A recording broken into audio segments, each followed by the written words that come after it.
नमस्कार, आप देख रहे हैं राष्ट्र प्रथम और मैं हूं आपके साथ हिमानी। बुलेटिन में हम खबरों पर विस्तार से डालेंगे नजर, लेकिन उससे पहले एक नजर डालेंगे इस वक्त की सुर्खियों पर।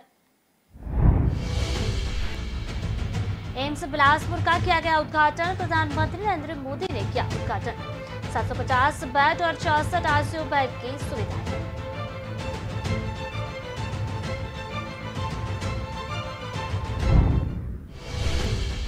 जम्मू कश्मीर के पूर्व मुख्यमंत्री एवं पीडीपी प्रमुख महबूबा मुफ्ती ने बुधवार को ट्वीट कर घर में नजरबंद किए जाने का आरोप लगाया है। इस बीच श्रीनगर पुलिस ने भी उनके आरोप पर सफाई पेश की। राष्ट्रीय स्वयंसेवक संघ का स्थापना दिवस है। साल 1925 में इस दिन महाराष्ट्र के नागपुर में आरएसएस की स्थापना हुई थी। नागपुर के रेशम बाग में संघ का वार्षिक विजयादशमी कार्यक्रम का आयोजन किया गया था।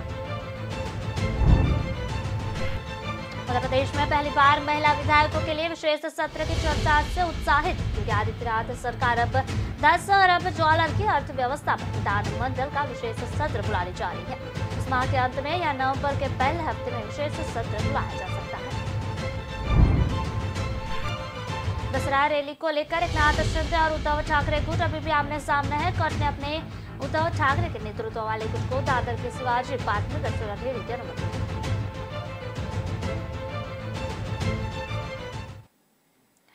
तो चलिए बुलेटिन की खबरों को देखते हैं विस्तार से और बात करते हैं। प्रधानमंत्री नरेंद्र मोदी ने बुधवार को हिमाचल प्रदेश के बिलासपुर जिले के नवनिर्मित एम्स का उद्घाटन किया।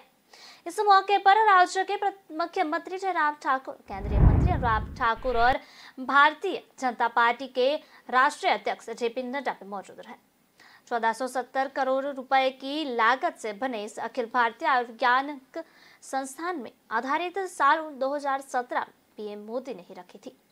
यह एम्स 240 एकड़ में फैला हुआ है। 750 बेड वाले इस अत्याधुनिक अस्पताल में 18 स्पेशलिटी और 17 सुपर स्पेशलिटी विभाग है।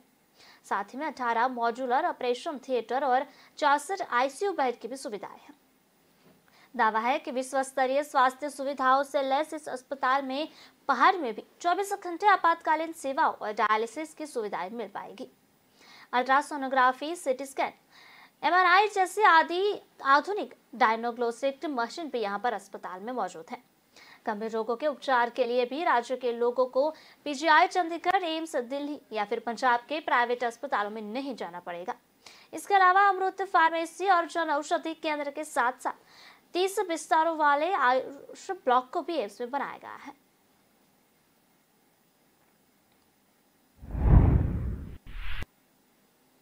पीएम मोदी ने बिलासपुर लोहारू मैदान में विजयादशमी के मौके पर रणसिंगा फूंक और विजय शंखनाद किया। पीएम मोदी का सीधा इशारा विधानसभा चुनाव की ओर रहा। मोदी ने जयराम ठाकुर को कार्यों की सराहना की, उन्हें बधाई दी।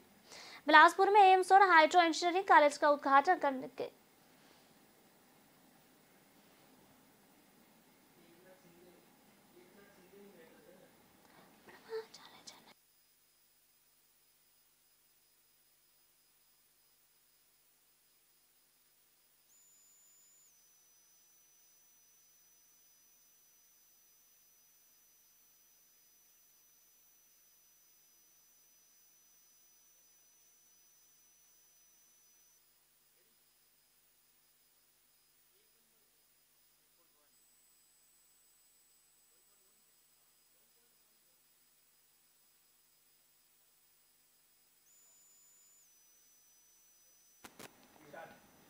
महाराष्ट्र की राजनीति में आज का दिन कई मायनों में अहम माना जा रहा है। शिवसेना में विभाजन के बाद उद्धव ठाकरे और सीएम एकनाथ शिंदे के खेमों की ओर से मुंबई में दशहरा रैलियों का आयोजन किया जा रहा है।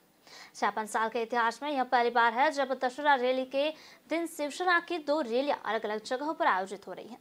इस रैली के दोनों ही खेमों के बीच शक्ति प्रदर्शन के तौर पर देखा जा रहा है। रैलियों में लाखों समर्थकों के जुटने की संभावना के बीच मुंबई पुलिस ने सुरक्षा को लेकर कई इंतजाम किए हैं। जगह जगह पर पुलिस बल की तैनाती है। बाहर से आ रही सभी वाहनों पर निगरानी रखी जा रही है। दशहरा रैली में दोनों दिग्गज नेता महज 5 किलोमीटर की दूरी पर समर्थकों को संबोधित करेंगे। शिवाजी पार्क में शिवसेना नेता उद्धव ठाकरे ने मुख्यमंत्री एकनाथ शिंदे पर तंज कसते हुए कहा कि कटप्पा को शिवसेना सैनिक माफ नहीं करेंगे। आज जो सीएम है वो कुछ समय के लिए ही है। कुछ लोग हमें काट रहे हैं, उनको इनका परिणाम भी भुगतना होगा। उन्होंने कहा कि आज का रावण 50 खोखे का हो गया है। तेलंगाना से बाहर पार्टी का विस्तार करने की महत्वाकांक्षा के तहत प्रदेश में सत्तारूढ़ तेलंगाना राष्ट्र समिति ने बुधवार को अपना नाम बदलकर भारत राष्ट्र समिति कर लिया है। पार्टी की आम सभा में इस संबंध में सर्वसम्मति से प्रस्तावित पारित कर दिया गया। आंध्र प्रदेश के विभाजन को अलग तेलंगाना राज्य के गठन की मांग के साथ लगभग 2 दशक पहले टीआरएस का गठन किया गया था। अब उसका लक्ष्य भाजपा को टक्कर देना और समान विचारधारा वाले दलों के साथ लाकर राष्ट्रीय ताकत के रूप में उभरना है। जेडीएस के नेता एच.डी. कुमारस्वामी और तमिलनाडु के वीसीके पार्टी के नेता व सांसद टी. तिरुवालाम की उपस्थिति में टीआरएस के अध्यक्ष व तेलंगाना के मुख्यमंत्री के चंद्रशेखर राव ने पार्टी का नाम बदलने का प्रस्ताव पेश किया और बैठक में इसे सर्वसम्मति से पारित कर दिया गया। राव की घोषणा का पार्टी के पदाधिकारियों ने तालियों की गड़गड़ाहट के साथ स्वागत किया। इस दौरान केसीआर जिंदाबाद, टीसीआर जिंदाबाद, देश का नेता केसीआर, भारत वह आ रहा है, केसीआर रास्ते में जैसे नारे भी लगाए गए। इस मौके पर राव ने कहा कि पार्टी की गतिविधियों का देश भर में विस्तार करने से नाम में परिवर्तन किया गया है और इसके अनुसार पार्टी के संविधान में भी बदलाव किया गया है। उन्होंने ऐलान भी किया कि अब वह देश की यात्रा पर निकलेंगे।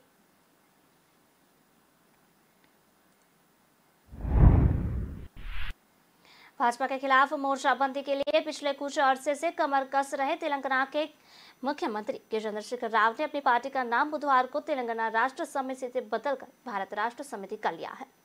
राष्ट्रीय स्तर पर पांव पसारने के उनके दाव ने मुख्य विपक्षी दल कांग्रेस को सतर्क कर लिया है। पार्टी के सीआर के इस पहल को केंद्र में भी विपक्षी एकता के समीकरण के लिए नुकसानदेह मान रही है। कर्नाटक के पूर्व मुख्यमंत्री जेडीएस नेता कुमारस्वामी का केसीआर की इस पहल में शामिल होना इस नुकसान के शुरुआती संकेत भी माने जा रहे हैं। राजनीतिक धूमधड़ाके से शुरू हुई इस केसीआर की इस पहल के बावजूद कांग्रेस तथा उसके समर्थक विपक्षी खेमे के दल टीका टिप्पणी से परहेज कर रहे हैं। इन दलों का मानना है कि केसीआर के इस राजनीतिक दाव को ज्यादा तवज्जो देना इसलिए भी मुनासिब नहीं है क्योंकि इसके सहारे विपक्षी खेमे की सियासत में अपनी हलचल बनाए रखना चाहता है। उनका मानना है कि टीआरएस चाहे बीआरएस बन जाए मगर केसीआर का राजनीति आधा तेलंगाना से बाहर नहीं है। दूसरी चर्चा यह भी है कि यहाँ दाल किसी भी दूसरे क्षेत्रीय दल के नेताओं का डर है। यह डर है कि सूबे की सत्ता में होने के साथ अपने संसाधनों के सहारे कुछ राज्यों में ऐसे दलों के साथ राजनीतिक गलभिया भी करने का प्रयास कर रहे जिनके कांग्रेस के साथ रिश्ते सहज नहीं है। राष्ट्रीय स्वयंसेवक संघ यानी कि आरएसएस की स्थापना के बाद हर साल नागपुर में दशहरे पर कार्यक्रम का आयोजन किया जाता है।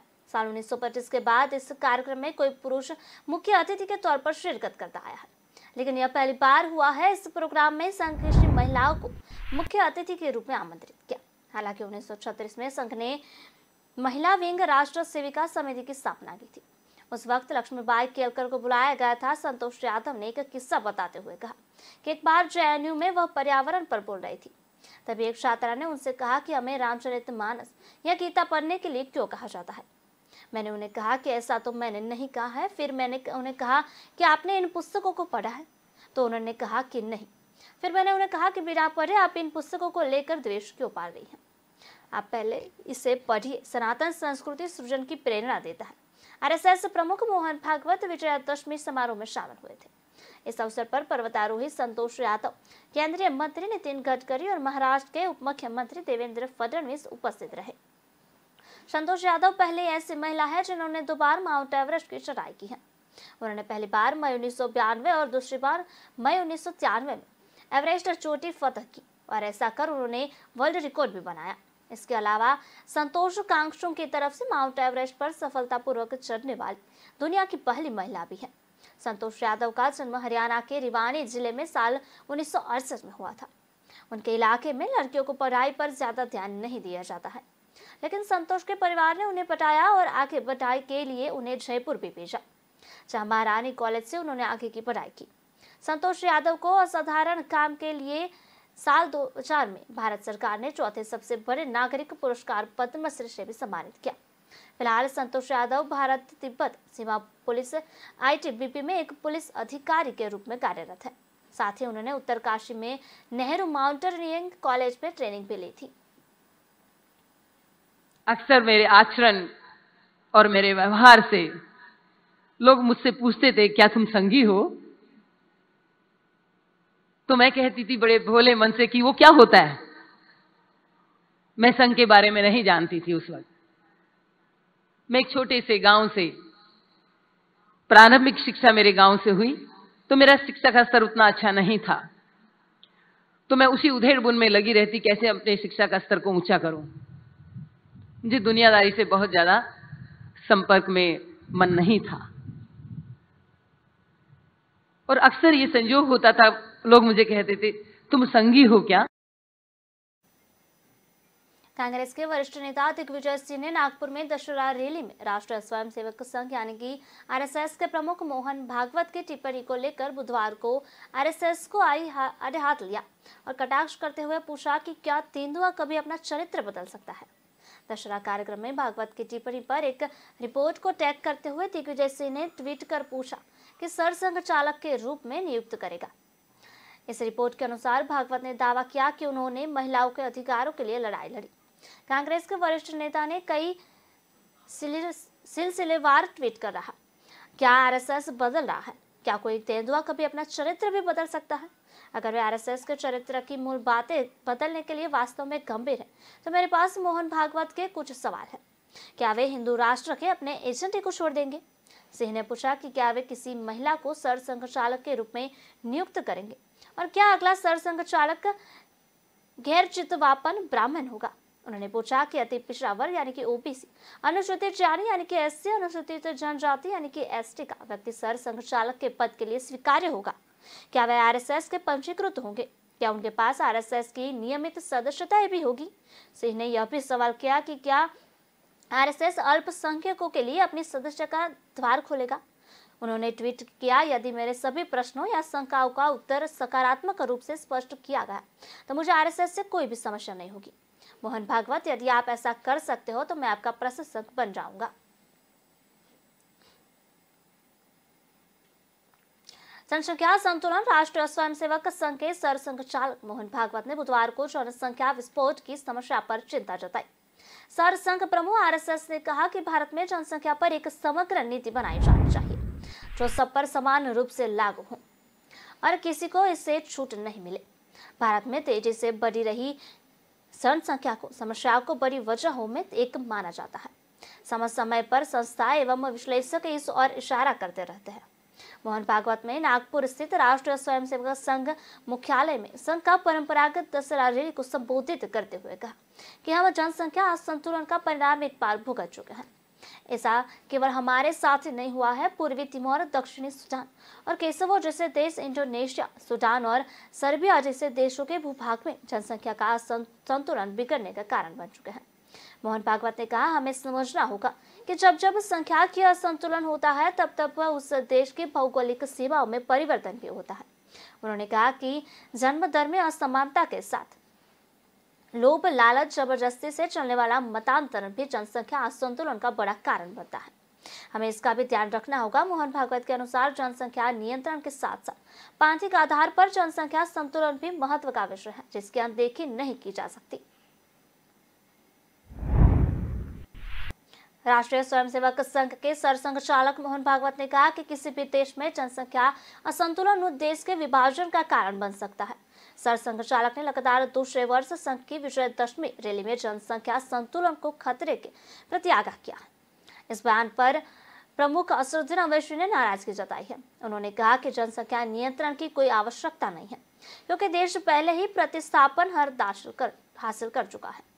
जब वह जनसंख्या नीति पर राष्ट्रीय स्वयंसेवक संघ प्रमुख मोहन भागवत की टिप्पणी पर प्रतिक्रिया व्यक्त कर रहे थे, उन्होंने एक ट्वीट में कहा, हिंदू और मुसलमानों का यदि एक ही डीएनए है तो असंतुलन का है। जनसंख्या नियंत्रण की कोई भी आवश्यकता नहीं है। चिंता एक बूढ़ी होती है आबादी और बेरोजगार युवाओं को लेकर। मुसलमानों की प्रजनन में दर में सबसे ज्यादा गिरावट आई है।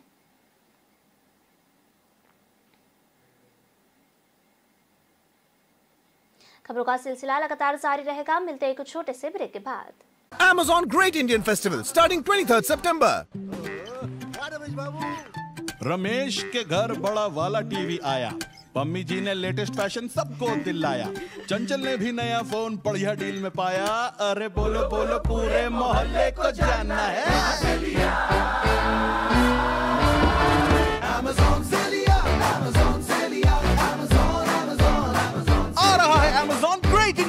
फेस्टिवल, बड़े ब्रांड्स पर बड़ी डील्स, नो कॉस्ट EMI और बैंक डिस्काउंट 23 सितंबर से लिया। गुरुग्राम के मेदांता अस्पताल में कई दिनों से भर्ती समाजवादी पार्टी के संरक्षक तथा उत्तर प्रदेश के पूर्व मुख्यमंत्री मुलायम सिंह यादव के स्वास्थ्य में बृहस्पतिवार सुबह कोई भी खास सुधार नहीं हुआ। सुप्रीम कोर्ट ने उत्तर प्रदेश, बंगाल, छत्तीसगढ़, झारखंड में और मध्य प्रदेश समेत 11 राज्यों में रेरा एक्ट को लागू करने संबंधी जवाब 4 हफ्तों में मांगा है। अन्यथा इन राज्यों के प्रधान सचिवों को व्यक्तिगत रूप से अदालत में पेश होना होगा। संसदीय समितियों में व्यापक फेरबदल, कांग्रेस ने कई संसदीय अध्यक्षता गंवाई। भाजपा के सहयोगियों को मिले 6 प्रमुख पैनल, टीएमसी को समिति की अध्यक्षता नहीं दी। राजस्थान के जयपुर में विराट नगर में यूपी सीएम योगी आदित्यनाथ के कार्यक्रम को लेकर तैयारियां पूरी हो चुकी हैं।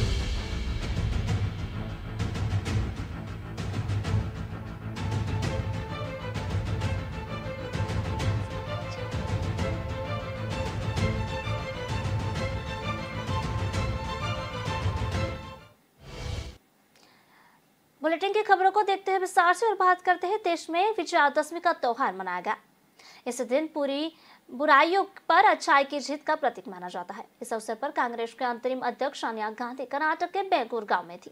सोनिया गांधी ने दशहरा के मौके पर यहाँ स्थित भीमान कोली मंदिर में पूजा की। सोनिया गांधी ने यहाँ दशहरा की पूजा की है। उन्होंने मंदिर में मत्था टेका और हाथ जोड़े। पूजा करती सोनिया गांधी की तस्वीरें सामने आ रही है। तस्वीरों में सोनिया गांधी मंदिर में हाथ जोड़े नजर आ रही है। बता दें कि कांग्रेस नेता राहुल गांधी के नेतृत्व में भारत जोड़ो यात्रा निकाली जा रही है। सोनिया गांधी यात्रा में शामिल होने के लिए कर्नाटक पहुंची है।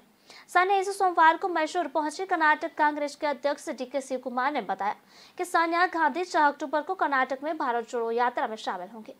इस रैली में कांग्रेस के वरिष्ठ नेता मल्लिकार्जुन खड़गे भी शामिल होंगे।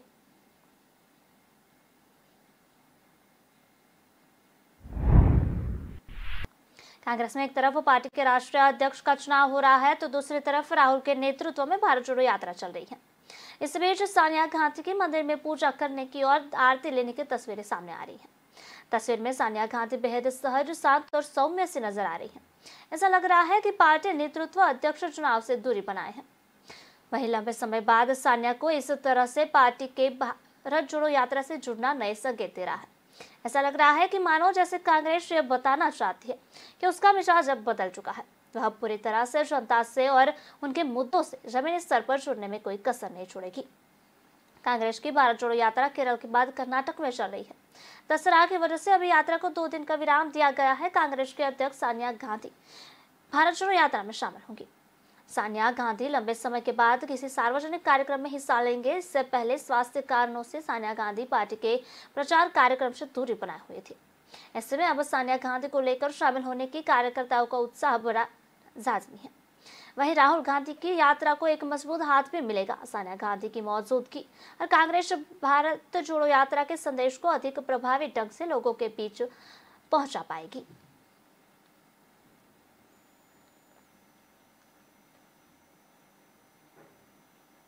गुरुग्राम के मेदांता अस्पताल में कई दिनों से भर्ती समाजवादी पार्टी के संरक्षक तथा उत्तर प्रदेश के पूर्व मुख्यमंत्री मुलायम सिंह यादव के स्वास्थ्य में बृहस्पतिवार सुबह कोई भी खास सुधार नहीं हुआ है।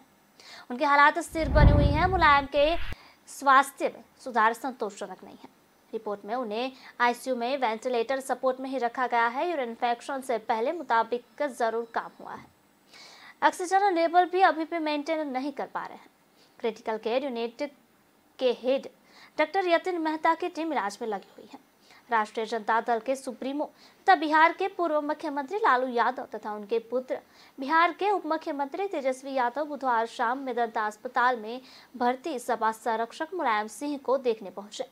दोनों ने आईसीयू के बाहर ही खड़े होकर दूर से सपा संरक्षक को देखा। फिर उनके पुत्र तथा उत्तर प्रदेश के पूर्व मुख्यमंत्री अखिलेश यादव से स्वास्थ्य के बारे में बात की। करीब 1 घंटे तक अस्पताल में रहने के बाद दोनों दिल्ली चले गए। लालू तथा मुलायम आपस में रिश्तेदार है। लालू की बेटी की शादी मुलायम के परिवार में हुई है। राजधानी दिल्ली से सटे गुरुग्राम के मेदांता अस्पताल में भर्ती यूपी के पूर्व सीएम मुलायम सिंह यादव की हालत में कोई खास अंतर नहीं है।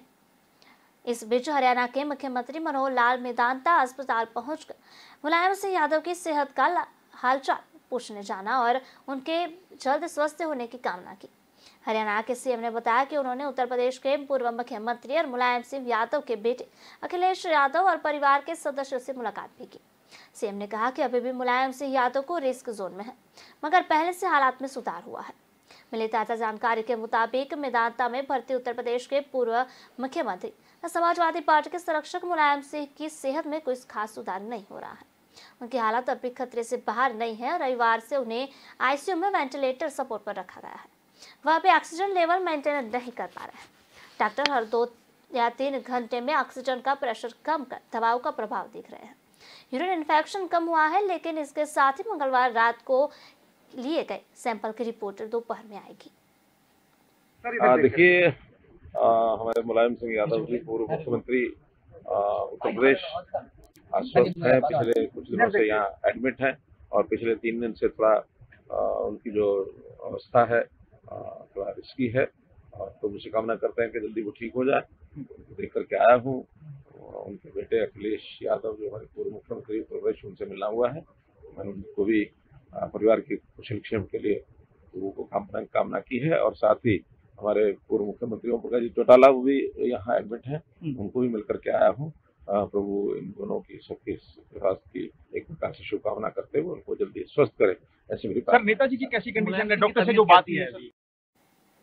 सुप्रीम कोर्ट ने उत्तर प्रदेश, बंगाल, छत्तीसगढ़, झारखंड और मध्य प्रदेश समेत 11 राज्यों में रेरा एक्ट लागू करने से संबंधित जवाब 4 हफ्तों में मांगा है।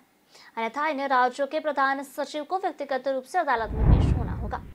जस्टिस जीवाई चंद्रचूड़ और हिमा कोहली ने खंडपीठ के बुधवार को अगर राज्य सरकार जवाब देने में विफल रहती है तो उनके प्रधान सचिवों को निजी तौर पर अदालत में पेश होना होगा। साथ ही उन्होंने बताया कि उनके खिलाफ कार्रवाई क्यों नहीं की जाए। सर्वोच्च अदालत ने कहा कि विगत 12 अगस्त से पिछले आदेश के बावजूद 2 सितंबर तक राज्यों व केंद्र शासित प्रदेशों के साथ केंद्रीय शहरी आवास मंत्रालय ने कोई जवाब नहीं दिया। उत्तर प्रदेश, बंगाल, छत्तीसगढ़, झारखंड, मध्य प्रदेश, गुजरात, आंध्र प्रदेश, महाराष्ट्र और मणिपुर, मिजोरम एवं उड़ीसा ने अब तक सुप्रीम कोर्ट में अपना जवाब दाखिल नहीं किया है। सर्वोच्च अदालत के आदेश के अनुसार जिन राज्यों ने अब तक जवाब दाखिल नहीं किया है उन्हें ऐसा अब से 4 हफ्तों में करना होगा। अगर ऐसे नहीं हुआ है तो इन राज्यों के प्रधान सचिव और शहरी विकास मंत्रालय को व्यक्तिगत तौर पर अगली सुनवाई होने पर अदालत में पेश रहना होगा, ताकि वह यह बताए कि अदालत उनके खिलाफ कड़ी कार्रवाई क्यों न करे। इससे पहले सुप्रीम कोर्ट ने रेरा अधिनियम 2016 में लागू होने के लिए संबंध में केंद्र सरकार के उठाए गए सवालों का जवाब देने के लिए सभी राज्यों और केंद्र शासित प्रदेशों को तलब किया था।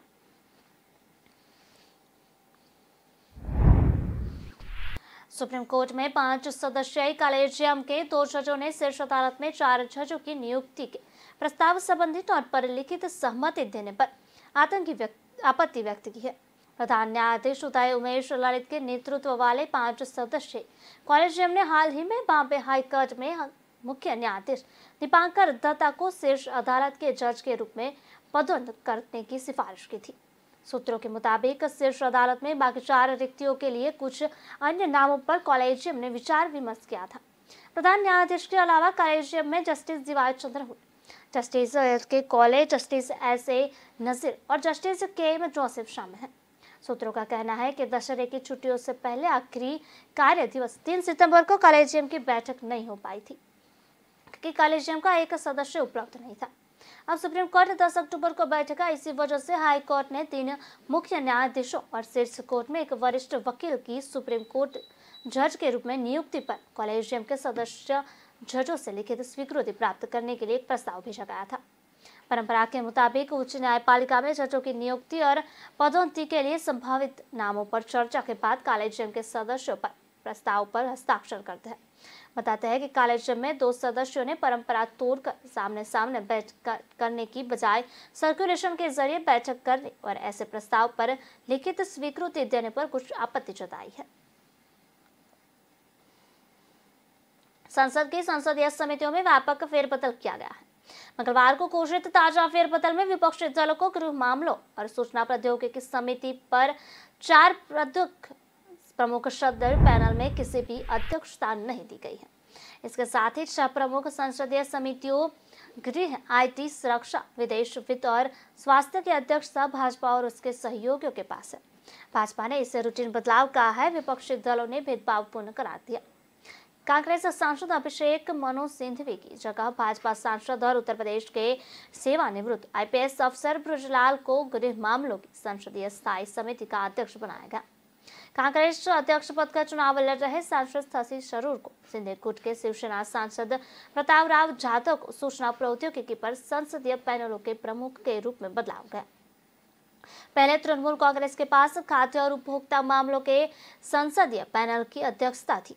फेरबदल के बाद TMC को किसी भी संसदीय समिति की अध्यक्षता नहीं दी गई है। राज्यसभा में TMC नेता डेरेक ओब्रायन ने कहा कि TMC संसद में तीसरी सबसे बड़ी पार्टी है। दूसरी सबसे बड़ी पार्टी विपक्षी पार्टी एक भी अध्यक्ष नहीं मिला है। सबसे बड़ी विपक्षी पार्टी ने स्थायी समितियों के 2 महत्वपूर्ण अध्यक्षों को खो दी है। यह एक कड़वी सच्चाई है। केंद्रीय संसदीय समितियों में फेरबदल किया गया है। विपक्षी दलों के गृह विभाग और सूचना प्रौद्योगिकी समेत 4 अहम संसदीय समितियों में से किसी में भी अध्यक्ष पद नहीं मिला है। कांग्रेस ने इस पर आपत्ति जताई है। कांग्रेस सांसद गौरव गोगोई ने IT पर संसदीय समिति की अध्यक्षता खोने के बाद कहा है कि यह भाजपा का कठोर कदम है। उन्होंने भाजपा पर आरोप लगाते हुए कहा कि मोदी सरकार एक निगरानी राज्य की नींव बना रही है, जहां नागरिकों के अधिकार आधीन हैं और संस्थागत जांच समाप्त हो गई है। संसदीय पैनल में एक बड़ा फेरबदल हुआ। गृह विभाग, सूचना प्रौद्योगिकी विभाग, रक्षा विभाग, विदेश विभाग, वित्त विभाग एवं स्वास्थ्य विभाग से जुड़ी 6 बड़ी संसदीय समितियों के अध्यक्ष के पद भाजपा या फिर उनके सहयोगी दलों के पास चले गए। एक आधिकारिक अधिसूचना के अनुसार कांग्रेस नेता अभिषेक मनु सिंघवी, जिन्होंने गृह पैनल का नेतृत्व किया, उनकी जगह भाजपा के राज्यसभा सांसद और उत्तर प्रदेश के पूर्व DGP ब्रजलाल को नए अध्यक्ष के रूप में भी नामित किया गया है। सबसे पुरानी पार्टी के लिए एक और नुकसान आज के लिए उस समिति को खोना होगा, जिनकी अध्यक्षता को लेकर लोकसभा सांसद डॉक्टर शशि थरूर ने भी की थी। वहीं शिवसेना के एकनाथ शिंदे के नेतृत्व वाले खड़े के बाद अब 3 बार लोकसभा सांसद प्रतापराव जाधव इसकी अध्यक्षता करेंगे।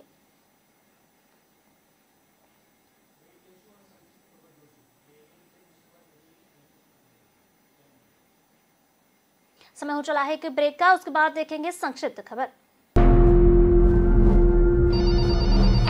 हाँ, बच्चा हमारे पास है। तो आज शाम को ग्वालपाड़ी के पीछे 2 करोड़ 270 रुपए लेके आ जाइयो। 2 करोड़ 270? वो ऑटो डबल भाड़ा मांगता है, कहता है रिटर्न सवारी नहीं मिलती। रैपिडो ऑटो ट्राई कीजिए ना इस बार, सबसे किफायती भी है और घर तक पिकअप भी कर लेगा। सब कुछ ऐप पर है। Rapido Auto. Forget meter. Enjoy every kilometer.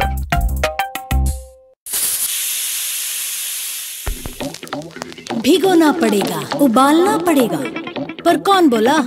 Recipe follow करना पड़ेगा। थोड़ा रोस्ट, थोड़ा फ्राई, थोड़ा लो, थोड़ा हाई, थोड़ा अपना वाला ट्राई। मेरा ट्विस्ट, मेरा टेस्ट, मेरा ट्विस्ट। वंडर मसालों की रेंज है तैयार, जिन्हें है आपके ट्विस्ट का इंतजार। अमृतसरी छोले, मेरे वाले छोले। वंडर मसाला, मेरा ट्विस्ट, मेरा टेस्ट। लखनऊ, राजधानी और आसपास के जिलों में देर रात से ही बारिश जारी है। यह सिलसिला बुधवार सुबह भी जारी रहा और मौसम विभाग ने लखनऊ सहित 51 जिलों के लिए बारिश का अलर्ट जारी किया था। वहीं महाराजगंज, सिद्धार्थनगर, बलरामपुर, श्रीवास्तव, बहराइच और खीरी में भी ऑरेंज अलर्ट जारी किया गया है। बारिश के कारण मौसम का मिजाज बदल गया है, तापमान नीचे चला गया है। घरों में लोगों ने कूलर और AC बंद कर दिए हैं। विशेषज्ञों का कहना है कि पश्चिमी यूपी में एक पक चुकी फसलों का सब्जियों के लिए बारिश हानिकारक है। धान की फसल पक चुकी है, ऐसे में नुकसान होने की संभावना है, जबकि पूर्वांचल इलाके में धान की फसल इस बार विलंब से है, तो उसके लिए लाभदायक है। मौसम विभाग के अनुमान मुताबिक कई जिलों में बारिश होगी व मौसम ऐसा ही बना रहेगा।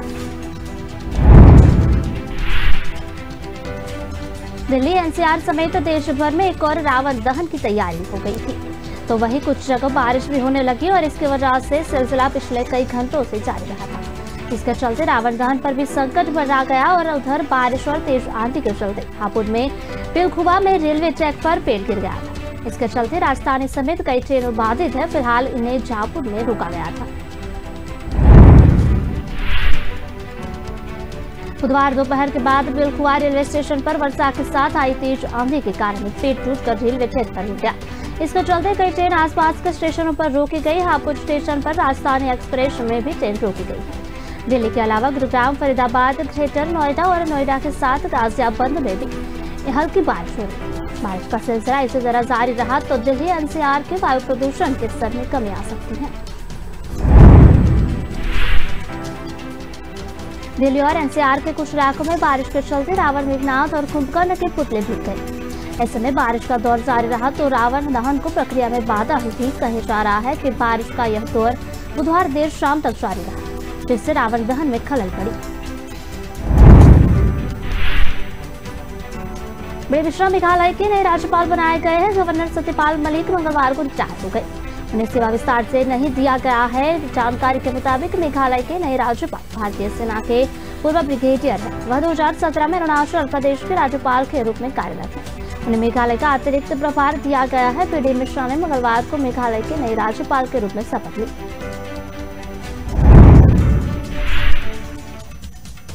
मेघालय के मुख्यमंत्री कोनार्ड संगमा में नए राज्यपाल का स्वागत किया।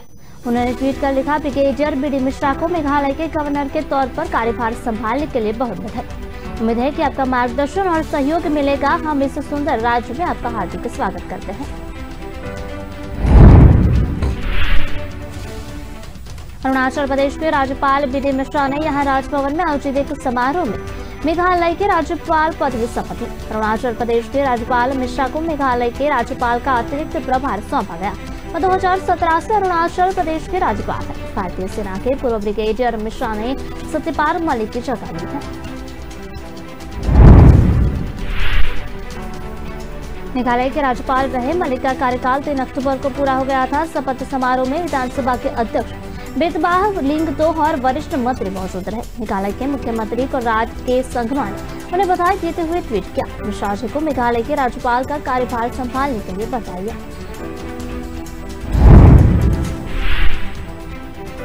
मुख्यमंत्री योगी आदित्यनाथ 4 दिवसीय दौरे पर गोरखपुर गए हुए हैं। उन्होंने नवरात्र और विजयादशमी बड़ी धूमधाम से गोरखनाथ मंदिर में मनाई। वहीं बुधवार की सुबह गोरखनाथ मंदिर में हिंदू सेवाश्रम में जनता दरबार लगा। मौके पर मौजूद अधिकारियों को सीएम ने निर्देश दिए कि हर किसी के साथ न्याय होना चाहिए। जनता दर्शन में बड़ी संख्या में जमीन जायदाद और इलाज के मामले आए। मुख्यमंत्री ने जनता दर्शन में मौजूद अधिकारियों को जमीन की समस्या का समाधान जल्द से जल्द करने का निर्देश दिया।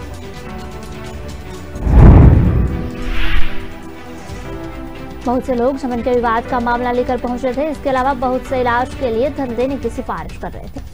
उन्होंने 100 से अधिक लोगों की समस्याएं भी सुनी। बुधवार की सुबह हमेशा की तरह तड़क अपने आवास से निकलने के बाद योगी ने सबसे पहले गुरु गोरखनाथ के दरबार में हाजिरी लगाई। विधि विधान के साथ वैदिक मंत्रोच्चार के बीच उनका दर्शन पूजन किया।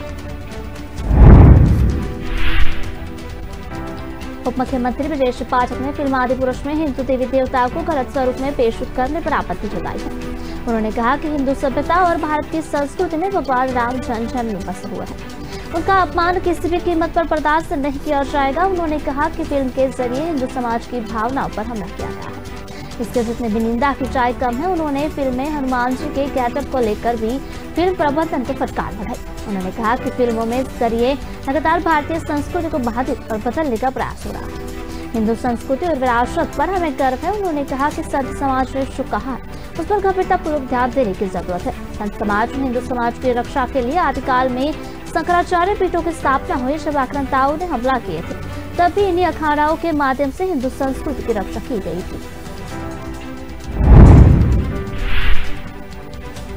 आगामी विधानसभा और लोकसभा चुनाव को देखते हुए मध्य प्रदेश में हलचल तेज हो रही है। एक तरफ जहां कांग्रेस नेता राहुल गांधी भारत जोड़ो यात्रा नवंबर में मध्य प्रदेश दाखिल होंगे, वहीं दूसरी तरफ पीएम मोदी और अमित शाह अक्टूबर में प्रदेश का दौरा करेंगे। इसके अलावा जनवरी में केंद्र सरकार प्रदेश में प्रवासी भारतीय सम्मेलन और राज्य सरकार इन्वेस्टर मीट के जरिए चुनावी माहौल तैयार करेगी।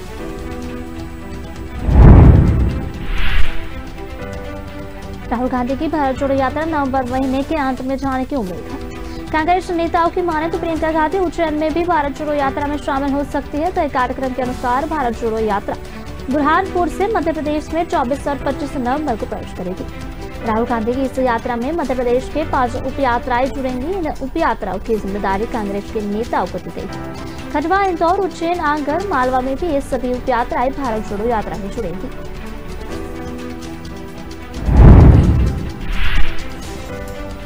पीएम मोदी अपने जन्मदिन के मौके पर मध्य प्रदेश के देश को चीतों की सौगात देने आए। अब 11 अक्टूबर को उज्जैन के महाकाल कॉरिडोर का लोकार्पण करने आ रहे हैं।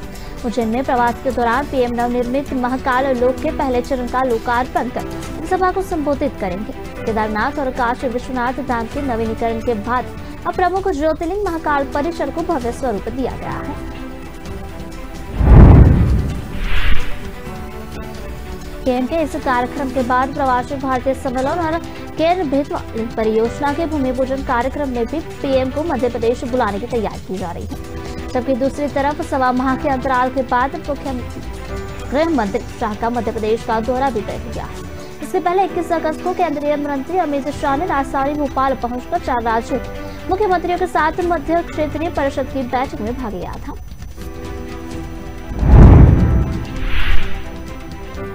इस दौरान उन्होंने सत्ता और संगठन के दिग्गज नेताओं से प्रदेश को लेकर फीडबैक दिया है। इस बीच 16 अक्टूबर को एक बार फिर से ग्वालियर आ रहे हैं। वे यहाँ कई कार्यक्रम में शामिल होंगे। इसके अलावा प्रदेश के संगठन के नेताओं से भी चर्चा करेंगे। चुनाव को देखते हुए भाजपा हाईकमान का पूरा फोकस चुनावी राज्यों पर है। इसके चलते संगठन के केंद्रीय पदाधिकारियों ने भी अपने प्रवास तेज कर दिए गए हैं। आम आदमी पार्टी और बीजेपी के बीच खींचतान का दौर नया नहीं है। चुनाव नीति को लेकर दोनों पार्टी एक दूसरे को निशान बना चुकी है। अब दिल्ली के एलजी बात करी जाए तो फिर इस मुद्दे पर आम आदमी पार्टी के नेता सौरभ भारद्वाज ने बीजेपी पर हमला बोला है। सौरभ भारद्वाज ने कहा कि बड़े त्योहार पर बीजेपी वाले बड़ा संकट खड़ा करते हैं, हर त्योहार खराब करते हैं। बीजेपी द्वारा मनोनीत उपराज्यपाल ने बीजेपी के षड्यंत्र में हिस्सा लेते हुए वे काम किया है, जिसका बीजेपी कई सालों से प्रयास कर रही है। बीजेपी का प्रयास देखा जा रहा है कि गरीब तबके के लिए जहां जहां सब्सिडी या सुविधाएं मिल रही है उसे रोका जाए। दिल्ली के उपराज्यपाल वीके सक्सेना ने बिजली सब्सिडी मामले में कथित अनियमितताओं की जांच के लिए आदेश दिए हैं। उन्होंने दिल्ली सरकार द्वारा प्राइवेट कंपनी BSES डिकॉम को सब्सिडी का पैसा देने के मामले में मुख्य सचिव को जांच करने को कहा है। एलजी ने मुख्य सचिव को रिपोर्ट 7 दिन में सौंपने को कहा है।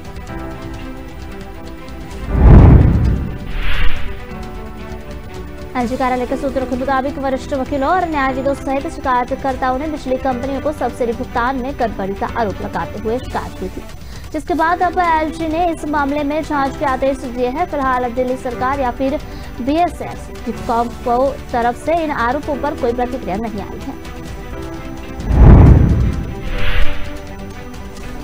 महाराष्ट्र के मुख्यमंत्री एकनाथ शिंदे ने मुंबई के बीकेसी मैदान में शिवसेना के अपने गुट की रैली संबोधित करते हुए उद्धव ठाकरे को संबोधित करते हुए कहा कि आपने बाला साहेब के विचारों को छोड़कर वैचारिक व्याख्यान किया। गद्दारी हमने नहीं, आपने की है। जिस तरह उद्धव ठाकरे शिवाजी पार्क में अपने समर्थकों के सामने मंच पर माथा टेककर प्रणाम किया, उसी तरह बीकेसी मैदान में एकनाथ शिंदे ने भी मंच पर अपने समर्थकों के सामने माथा टेका और उद्धव ठाकरे द्वारा खुद पर लगाए जा रहे आरोपों को जमकर जवाब दिया। बाला साहेब रिमोट से सरकार चलाते थे, अपनी ही सरकार का रिमोट राष्ट्रवादी कांग्रेस पार्टी के हाथ में दे दिया। शिंदे ने कहा कि बाला साहेब के विचारों को तिलांजलि देने वालों के शिवाजी पार्क में खोलने का नैतिक अधिकार नहीं है। उन्हें शिवाजी पार्क में ही स्थित बाला साहेब ठाकरे की समाधि पर माथा टेक कर अपने विचारों से गद्दारी करने के लिए माफी मांगनी चाहिए। महाराष्ट्र की राजनीति में कई मायनों में अहम माना जा रहा है।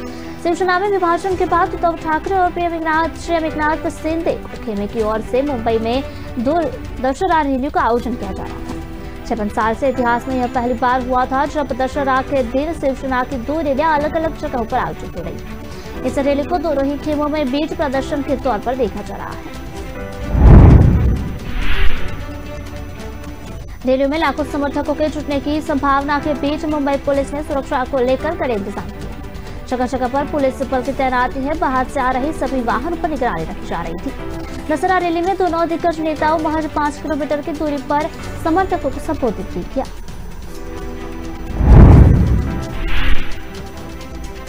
तेलंगाना से बाहर पार्टी का विस्तार करने की महत्वाकांक्षा के तहत प्रदेश में सत्तारूढ़ तेलंगाना राष्ट्र समिति अपना नाम बदलकर भारत राष्ट्र समिति कर लिया है। पार्टी के आम सभा में इस संबंध में सर्वसम्मति से प्रस्ताव पारित किया गया।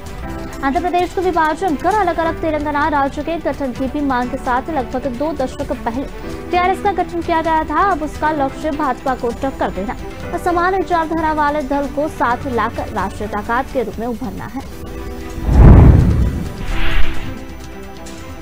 जेडीएस के नेता एच डी कुमारस्वामी और तमिलनाडु के बीकेसी पार्टी नेता व सांसद टी तिरुवलावन की उपस्थिति में टीआरएस के अध्यक्ष व तेलंगाना के मुख्यमंत्री के चंद्रशेखर राव ने पार्टी का नाम बदलने का प्रस्ताव पेश किया और बैठक में इसे सर्वसम्मति से पारित कर दिया गया।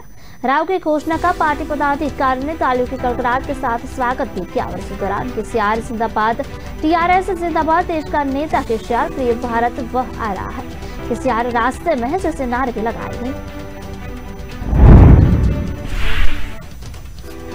भाजपा के खिलाफ मोर्चाबंदी के लिए पिछले कुछ अरसे से कमर कस रहे तेलंगाना के मुख्यमंत्री के चंद्रशेखर राव ने अपनी पार्टी का नाम तेलंगाना राष्ट्र समिति से बदलकर भारत राष्ट्र समिति कर लिया है। राष्ट्रीय स्तर पर पांच पसारने के लिए उनके धाव ने मुख्य विपक्षी दल कांग्रेस को सतर्क कर दिया है। पार्टी केसीआर की इस पहल को केंद्र में विपक्षी एकता के समीकरण के लिए नुकसानदेह मानते हैं। कर्नाटक के पूर्व मुख्यमंत्री जेडीएस नेता कुमारस्वामी का केसीआर की तरह इस पहल में शामिल होना एक नुकसान के शुरुआती संकेत भी माने जा रहे हैं।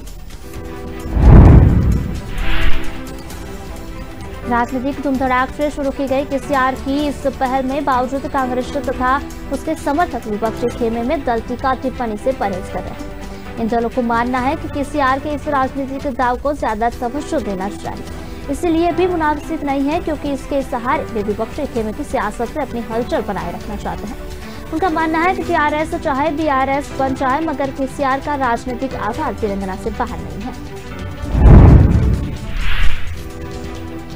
राष्ट्रीय स्वयंसेवक संघ आरएसएस की स्थापना के बाद हर साल नागपुर में दशहरे पर कार्यक्रम का आयोजन किया जाता है। साल 1925 के बाद इस कार्यक्रम में कोई पुरुष मुख्य अतिथि के तौर पर शिरकत करता आया है, लेकिन पहली बार इस प्रोग्राम में संघ किसी महिला को मुख्य अतिथि के रूप में आमंत्रित किया गया। हालांकि 1936 में संघ ने अपनी महिला विंग राष्ट्र सेविका समिति की स्थापना की थी। उस वक्त लक्ष्मीबाई केरकर को बुलाया गया था।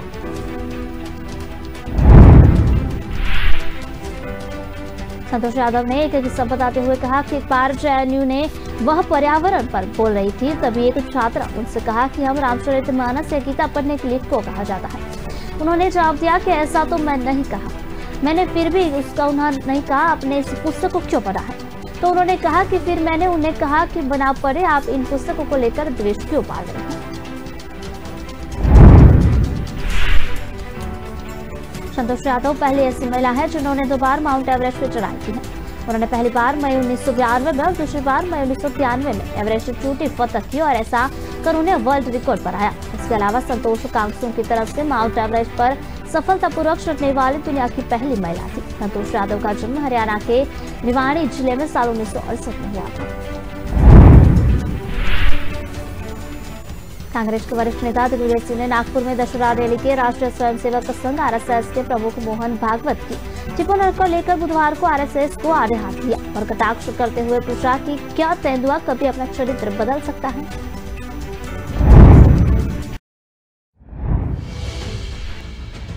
कांग्रेस के वरिष्ठ नेता अर्जुन बुधवारिया व पूर्व सीएम संकष्टी वगैरह का महसाणा की एक अदालत ने समन जारी किया।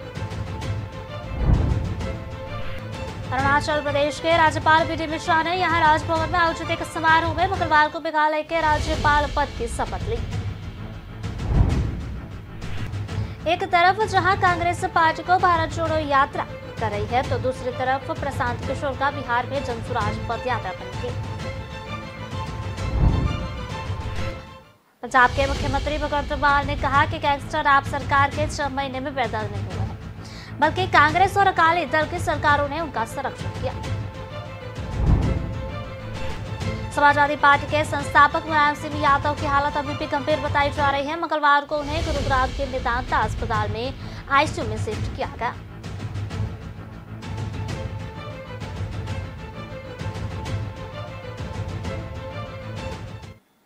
बात करते हैं राजस्थान में जयपुर के विराटनगर में यूपी सीएम योगी आदित्यनाथ के कार्यक्रम को लेकर तैयारियां पूरी हो चुकी हैं। योगी आदित्यनाथ आज यानी कि गुरुवार को पंचकोट पलातीश्वर आचार्य स्वामी धर्मेंद्र महाराज के देवलोकागमन के बाद उनके उत्तराधिकारी पुत्री सौमित्र शर्मा के चादरपोशी कार्यक्रम में शामिल होंगे। सीएम योगी का सुबह करीब 10:30 बजे का विराटनगर पहुंचने का कार्यक्रम है। इस दौरान सीएम की सिक्योरिटी के लिए खुद डीआईजी ने मौका मुआयजा कर सिक्योरिटी व्यवस्था का जायजा लिया। विराटनगर में सीएम योगी के हेलीकॉप्टर को उतरने के लिए हेलीपैड भी तैयार कर लिया गया है। तभी चादरपोशी कार्यक्रम में राजनैतिक और धार्मिक संस्थाओं से जुड़े संत, महात्मा, सांसद, विधायक और जनप्रतिनिधियों से सहित जयपुर जिले के लोग भारी संख्या में भाग लेंगे, जिसको लेकर पुलिस प्रशासन चाक चौबंद हो चुका है। वहीं चादरपोशी के बाद विशाल भंडारे का आयोजन भी किया जाएगा। सीएम योगी आदित्यनाथ ने राजस्थान पहुंचने को लेकर प्रदेशवासियों में खासा उत्साह नजर आ रहा है। योगी को पहुंचने को लेकर पुलिस प्रशासन मुस्तैद नजर आ रही है। वहीं योगी आदित्यनाथ की लोकप्रियता को देखते हुए भारी भीड़ को नियंत्रित करने में लिए चप्पे चप्पे पर पुलिस के जवान तैनात रहेंगे।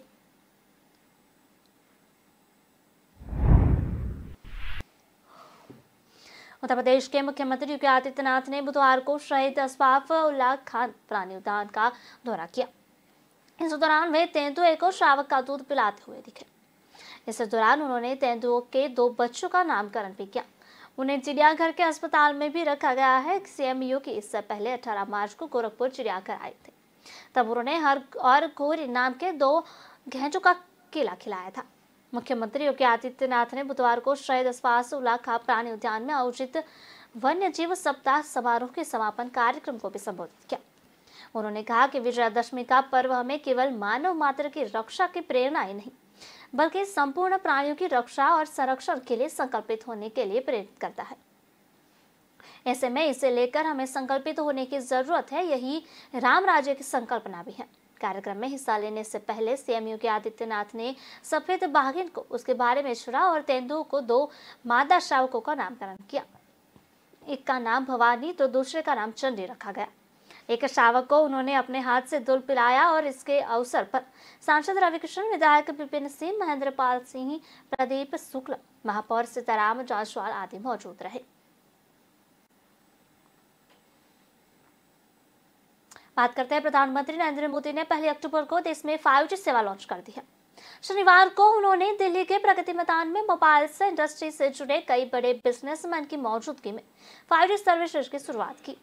इस बीच इलेक्ट्रॉनिक्स और आईटी मंत्रालय ने बताया कि इंडिया मोबाइल कांग्रेस यानी कि IMSC 2022 के 6ठे संस्करण के साथ राज्यों के आईटी मंत्रियों का डिजिटल इंडिया सम्मेलन 1 अक्टूबर को आयोजित किया गया है। इसका उद्घाटन प्रधानमंत्री नरेंद्र मोदी ने किया था। इसी दौरान उद्योग के दिग्गज बिजनेसमैन रिलायंस इंडस्ट्रीज के मुकेश अंबानी, भारतीय एंटरप्राइजेस के सुनील भारती मित्तल, आदित्य बिरला समूह के कुमार मंगलम बिरला और कई अन्य बिजनेसमैन उद्घाटन में शामिल हुए। IMS के 2022 के उद्घाटन सत्र के बाद रेलवे मंत्री अश्विनी वैष्णव की अध्यक्षता में इलेक्ट्रॉनिक्स और राज्य मंत्री की उपस्थिति में राज्य आईटी मंत्रियों का डिजिटल इंडिया सम्मेलन आयोजित किया गया था।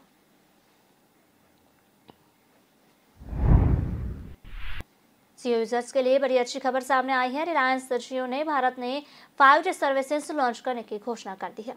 कंपनी जियो की ट्रू 5G सर्विसेज का बीटा ट्रायल यानी कि दशहरा शुरू होने को कर रही थी। यह सर्विस देश के 4 शहरों दिल्ली, मुंबई, कलकत्ता और वाराणसी में शुरू की है। अभी यह सर्विस ऑटो इनोवेशन है यानी कि मौजूदा जियो यूजर्स में कुछ चुनिंदा यूजर्स को इस सर्विसेज का इस्तेमाल करने के लिए इनवाइट भेजा जाएगा। यूजर्स को इसके साथ वेलकम ऑफर भी मिलेगा, जिसके तहत यूजर्स को 1 Gbps तक की स्पीड और अनलिमिटेड 5G डेटा भी मिलेगा। इनवाइटेड यूजर्स इन जियो ट्रू 5G सर्विस का एक्सपीरियंस करेंगे और उनके अनुभव के आधार पर कंपनी विस्तृत 5G सर्विसेज लॉन्च करेगी। विकेट यानी कि हमें आपके ख्याल है, जियो का ट्रू 5G इसी मूल मंत्र पर बना है। इसके तहत जियो 5G से कंपनी शिक्षा, स्वास्थ्य सेवा, कृषि, कौशल विकास, छोटे मध्यम और बड़े उद्यमों, IoT, स्मार्ट होम और गेमिंग जैसे क्षेत्र में प्रमुख से फोकस करेगी। भारत आज दुनिया के उन देशों में है जहां डेटा इतना सस्ता है। पहले 1 GB डेटा की कीमत जहां 300 रुपये के करीब होती थी, वहीं आज 1 GB डेटा का खर्च केवल 10 रुपये तक आ गया है।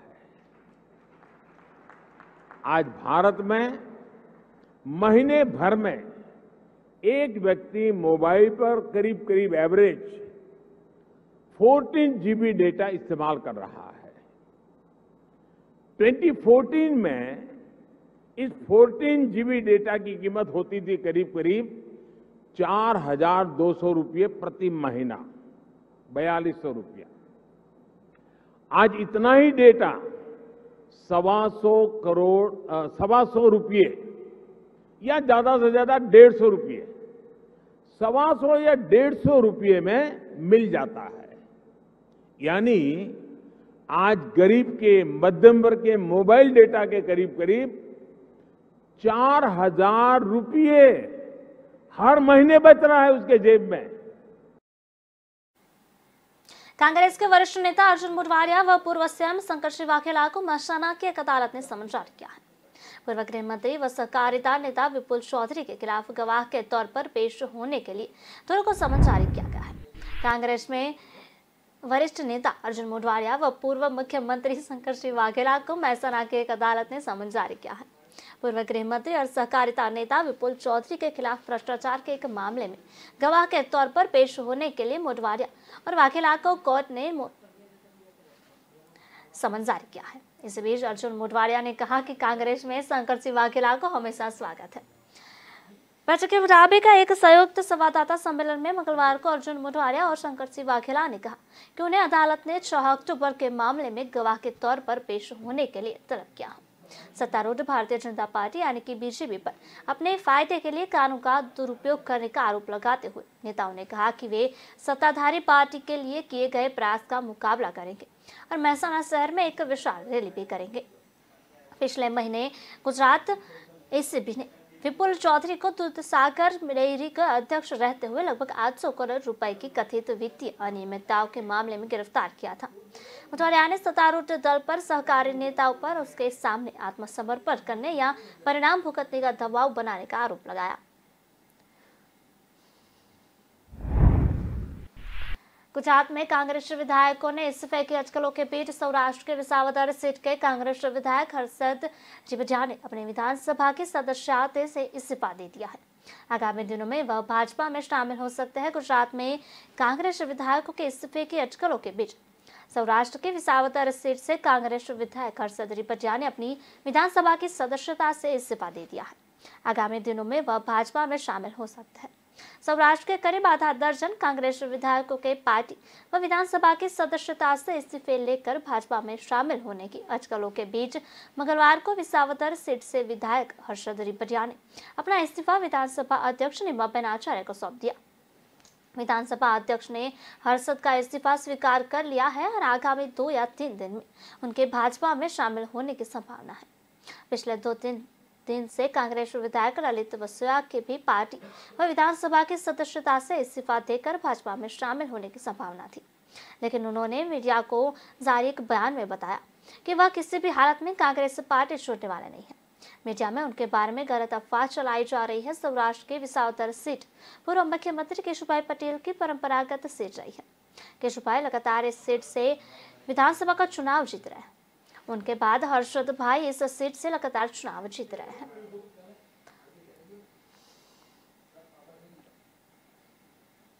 अरुणाचल प्रदेश के राज्यपाल बी डी मिश्रा ने यहां राजभवन में आयोजित एक समारोह में मंगलवार का मेघालय के राज्यपाल पद की शपथ ली। अरुणाचल प्रदेश के राज्यपाल मिश्रा ने मेघालय में राज्यपाल का अतिरिक्त प्रभार सौंप दिया है। वह 2017 में अरुणाचल प्रदेश के राज्यपाल है। भारतीय सेना के पूर्व ब्रिगेडियर मिश्रा ने सत्यपाल मलिक की जगह ली है। मेघालय के राज्यपाल रहे मलिक का कार्यकाल 3 अक्टूबर को पूरा हो गया था। शपथ समारोह में विधानसभा अध्यक्ष मेतवाह लिंगतोह और वरिष्ठ मंत्री मौजूद रहे। मेघालय के मुख्यमंत्री कनराड के संगमा ने उन्हें बधाई देते हुए ट्वीट किया। मिश्रा जी ने मेघालय के राज्यपाल का कार्यभार संभालने की बधाई भी दी।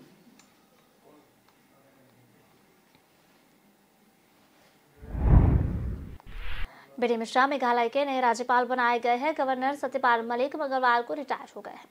उन्हें सेवा विस्तार नहीं दिया गया। जानकारी के मुताबिक मेघालय के नए राज्यपाल भारतीय सेना के पूर्व ब्रिगेडियर हैं। वह 2017 से अरुणाचल प्रदेश के राज्यपाल के रूप में कार्यरत भी रहे हैं। उन्हें मेघालय का अतिरिक्त प्रभार दिया गया है। बीडी मिश्रा ने मंगलवार को मेघालय के नए राज्यपाल के रूप में शपथ ले ली। मेघालय के मुख्यमंत्री कोनराड नंगमा ने नए राज्यपाल का स्वागत किया है। उन्होंने ट्वीट कर लिखा, ब्रिगेडियर बीडी मिश्रा को मेघालय के गवर्नर के तौर पर कार्यभार संभालने के लिए बहुत बधाई। उम्मीद है कि आपका मार्गदर्शन और सहयोग मिलेगा। हम इस सुंदर राज्य में आपका स्वागत करते हैं।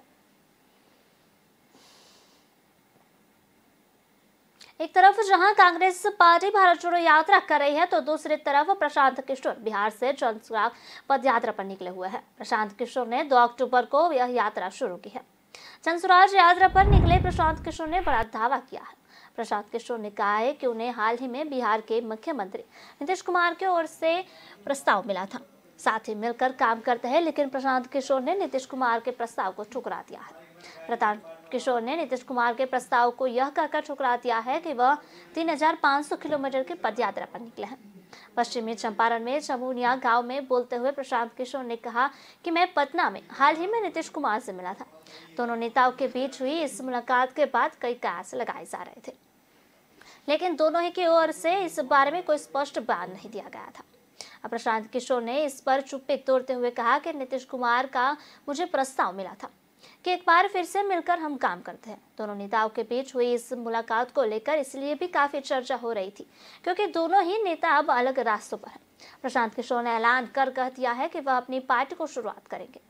वहीं इस पार्टी का ऐलान अपनी पदयात्रा के खत्म होने के बाद करेंगे। वहीं नीतीश कुमार खुद को राष्ट्रीय स्तर पर लॉन्च करने की तैयारी में है। डॉक्टर के लड़के हैं, अपनी बुद्धि से देश भर को जीत कर आए हैं। अब इसलिए वही पैसा लगाएंगे समाज में कि आप जीत कर आइए। पैसे के वजह से कोई बिहार का लड़का पीछे छूटना नहीं चाहिए, ये मेरा संकल्प है। और अगले 2 साल में आप देखिएगा कि कैसे समाज से ढूंढ कर सही लोगों को निकालते हैं। आप किसी समाज के हो, पैसा हो ना हो, आप साथ में आइए। बिहार को सुधारने का जज्बा होना चाहिए। आपके पीछे पूरी ताकत व्यवस्था लगाएंगे। बिहार में होने वाले नगर निकाय चुनाव को फिलहाल टाल दिया गया है। पटना हाईकोर्ट ने आरक्षण के खिलाफ दायर याचिका पर फैसला सुनाया है। नगर निकाय चुनाव में ओबीसी आरक्षण पर पटना हाईकोर्ट ने रोक भी लगा दी है। उच्च न्यायालय ने फैसला सुनाते हुए कहा कि नगर निकाय चुनाव में ओबीसी आरक्षित सीटों को सामान्य में अधिसूचित कर चुनाव कराए जाएंगे। इसके साथ ही कोर्ट ने कहा कि निर्वाचन आयोग अगर चुनावी तारीख आगे बढ़ाना चाहती है तो बढ़ा सकती है। चीफ जस्टिस संजय करोल और एस कुमार की बेंच ने पटना हाईकोर्ट में यह फैसला सुनाया है। आपको बता दें कि राज्य निर्वाचन आयोग ने चुनावी कार्यक्रम जारी करते हुए लोकल निकायों के लिए 10 अक्टूबर को पहला चरण के मतदान की तारीख तय की थी। इसके साथ ही 12 अक्टूबर को पहले चरण की मतगणना की तारीख भी तय की गई थी। वहीं 20 अक्टूबर को दूसरे चरण की वोटिंग का समय निर्धारित किया गया था। इसके साथ ही 22 अक्टूबर को मतगणना की तारीख तय की गई थी। पटना हाईकोर्ट के फैसले को अब नगर निकाय के चुनाव पर संकट की तलवार लटका रही है।